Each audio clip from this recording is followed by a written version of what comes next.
সম্ভব হয় এই 5 রঞ্জুরখালী ইউনিয়নবাসীকে সাথে নিয়ে এই প্রকল্প বন্ধ করার জন্য যত পদক্ষেপ নেওয়ার দরকার আমরা সেই পদক্ষেপ আপনাদেরকে সাথে নিয়ে করবো ইনশাআল্লাহ।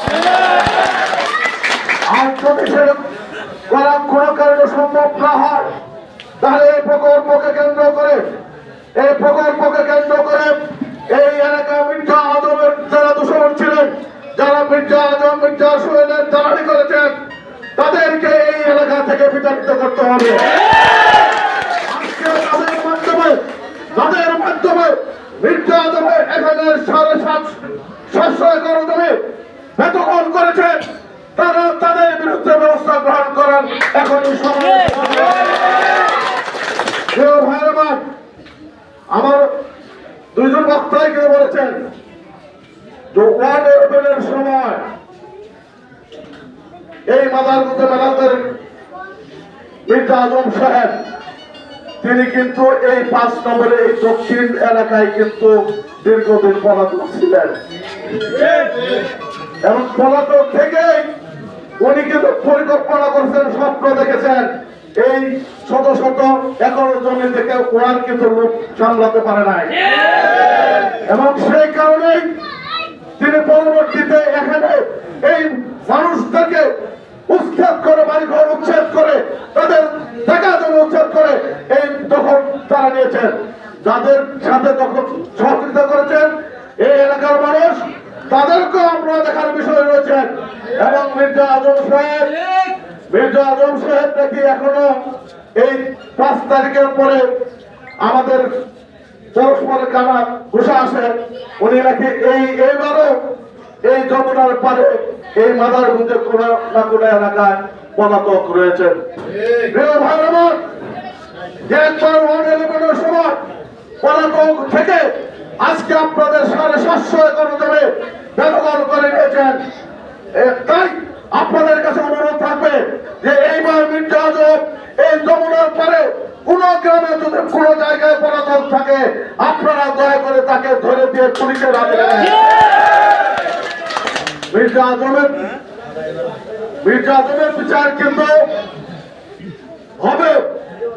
57 জন সেনা অফিসারকে এসে হত্যা করেছেন, তার কিন্তু নায়ক ছিলেন মির্জা আজম সাহেব, তার কিন্তু বিচার হবে।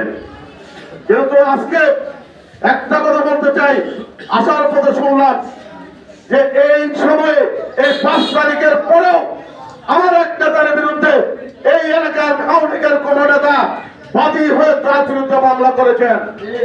এখনো কি আওয়ামী লীগ ক্ষমতা রয়েছে? এখনো আওয়ামী লীগ ক্ষমতা নাই। কাজে এই এলাকার মানুষ আজকে আপনারা ঐক্যবদ্ধ থাকবেন। আজকে যেন আওয়ামী লীগের কোন সন্ত্রাসী কোন দ্বারা এই এলাকা যেন আর বিচরণ না করতে পারে থাকবেন প্রিয় ভাই আমার।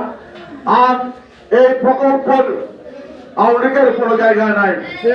যদি আমরা চেষ্টা করবো এই প্রকল্প বন্ধ করার জন্য, আর যদি বন্ধ নাও করতে পারে এই প্রকল্পের নামে যারা এই প্রকল্পের বাইরেও যারা শত শত একর জমি বেদখল করছে তাদের বিরুদ্ধে আমরা কিন্তু ব্যবস্থা গ্রহণ করতে বাধ্য হব। আর এই প্রকল্পকে নিয়ে যারা এতদিন সুবিধা নিয়েছেন সেই সুবিধা নিয়ে থাকেন, আর দয়া করে এই প্রকল্পের দিকে তাকানোর চেষ্টা করবেন না ইনশাআল্লাহ। এই প্রকল্পের কাজ করে যদি কোনো সুবিধা পায় সেটা আজকে এই এলাকার মানুষ সেই সুবিধা নেবে, নিতে পারবে না।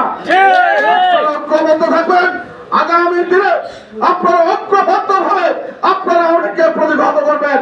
প্রিয় ভাইরা, আজকে আমাদের এক বক্তা বলেছেন যে এই এলাকার বরাবরই মির্জা আজমকে আপনারা সিল মেরে দিচ্ছেন, ফলাফল আপনারা কি পেয়েছেন তা আপনারাই জানেন। দয়া করে এবার আর মির্জা আজম নির্বাচন করার সুযোগ কিন্তু পাবেন না। এইবার সুযোগ রয়েছে। দয়া করে এই এলাকার মানুষ আপনারা ঐক্যবদ্ধ হয়ে আপনারা 2001 সালে যে ভুল করেছেন সেই ভুলের প্রায়শ্চিত্ত আপনারা করবেন, সেই ভুল এবার শুধরানোর চেষ্টা করবেন। আপনারা সকলে মিলে আজকে আমাদের মাদারগঞ্জ মেলান্দর নেতা জনাব মুস্তাফিজুর রহমানকে চাপকে আগামী দিনে তিনি যেন এমপি হতে পারে সেই জন্য আপনারা সকলেই সহযোগিতা করবেন।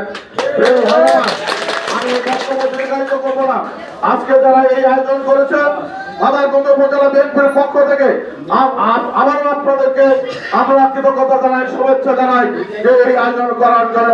পরিশেষে আজকে যারা এখানে যারা অনেক ভয় মুরব্বী রয়েছেন তাদের কাছে আহ্বান করব, অনেক তো ভয় পেয়েছেন, এখন আর ভয় পাওয়ার কারণ নাই। আপনারা সাহস করে আপনারা এগিয়ে চলুন। মাদারগঞ্জ উপজেলা বিএনপি আপনাদের পাশে রয়েছে। মাদারগঞ্জ মেরান্দ প্রিয় নেতা মুসলিম প্রভুর সাহেব আপনাদের পাশে থাকবে ইনশাআল্লাহ। আগামী সপ্তাহের মধ্যে আমরা জনাব মুসলিম বাবু সাহেবকে এই এলাকা আমরা নিয়ে আসতেছি।